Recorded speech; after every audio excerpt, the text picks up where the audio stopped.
rencana trase Jalan Tol Payakumbuh Pangkalan, Kabupaten 50 Kota, Selasa, tanggal 24 Januari tahun 2023, malam bertemu Wakil Gubernur Sumbar Audi Joinaldi.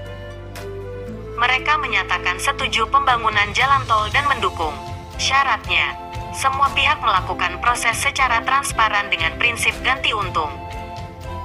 Kami adalah warga dari 5 nagari yang benar-benar terkena rencana trase jalan tol di 50 kota. Tidak ada kami menolak.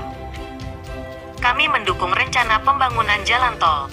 Mohon Pak Wagub teruskan proyek strategis nasional ini, kata Yondriko, Ketua Aliansi Masyarakat Terdampak Jalan Tol pendukung program pemerintah, Almas, dalam pertemuan di ruang rapat Wagub, Jalan Sudirman, Padang. Hadir bersama Yondriko hampir 40 orang perwakilan dari 5 nagari yang terdampak rencana jalan tol, yaitu Nagari Kotobaru Simalanggang, Kec, Payakumbuh, Nagari Lubuk Batingkok, Kec, Harau, Nagari Koto Tangah Simalanggang, Kec, Payakumbuh, Nagari Taeh Baruah, Kec, Payakumbuh, dan Nagari Gurun, Kec, Harau. Menurut salah satu pengurus Almas, Husna, adanya pernyataan menolak jalan tol di trase Payakumbuh Pangkalan ini tidak berasal dari pemilik lahan yang tanah atau rumahnya terkena rencana trase jalan tol.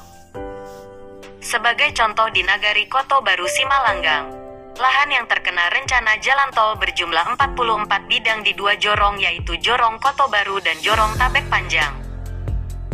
Hampir 70% warga sudah setuju. Sisanya belum setuju karena masih memerlukan penjelasan tambahan terkait pembangunan jalan tol.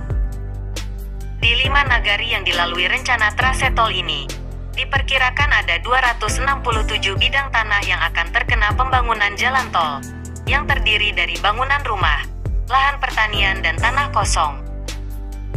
Dari jumlah bidang itu, kata Ketua Almas Yondriko, sebagian besar sudah menyatakan setuju pembangunan jalan tol dalam bentuk tertulis. Hanya sebagian kecil pemiliknya yang belum setuju, karena mereka belum mendapatkan penjelasan yang lengkap tentang rencana pembangunan jalan tol ruas Payakumbuh Pangkalan.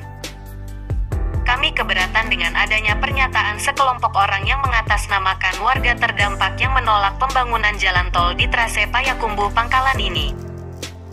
Karena penolakan itu tidak berdasarkan musyawarah dengan masyarakat yang bangunan atau lahannya kena rencana trase jalan tol. Mereka yang menolak hanyalah segelintir warga yang namanya tidak ditemukan dalam daftar rencana trase tol yang kami miliki, kata Yondriko dan Husna. Wakil Gubernur Sumbar Audi Joinaldi memahami aspirasi yang disampaikan masyarakat yang tergabung dalam Almas. Dirinya akan memperhatikan aspirasi ini, apalagi telah dilengkapi dengan surat persetujuan tertulis dari masing-masing masyarakat yang rumah atau lahannya terkena rencana trase jalan tol Payakumbuh Pangkalan.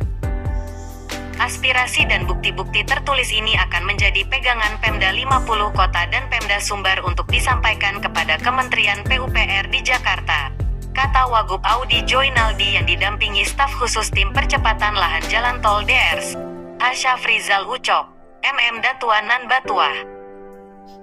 Dalam minggu ini, menurut Syafrizal Ucok, menjelang tanggal 31 Januari tahun 2023, seluruh berkas persetujuan dari masyarakat pemilik bangunan dan lahan yang terkena rencana trase tol di 5 nagari Kabupaten 50 Kota akan dikumpulkan oleh Almas.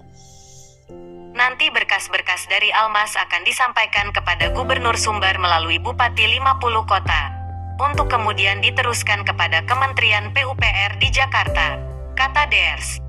Syafrizal Ucok, MM, mantan staf ahli Gubernur Sumbar bidang ekonomi dan keuangan ini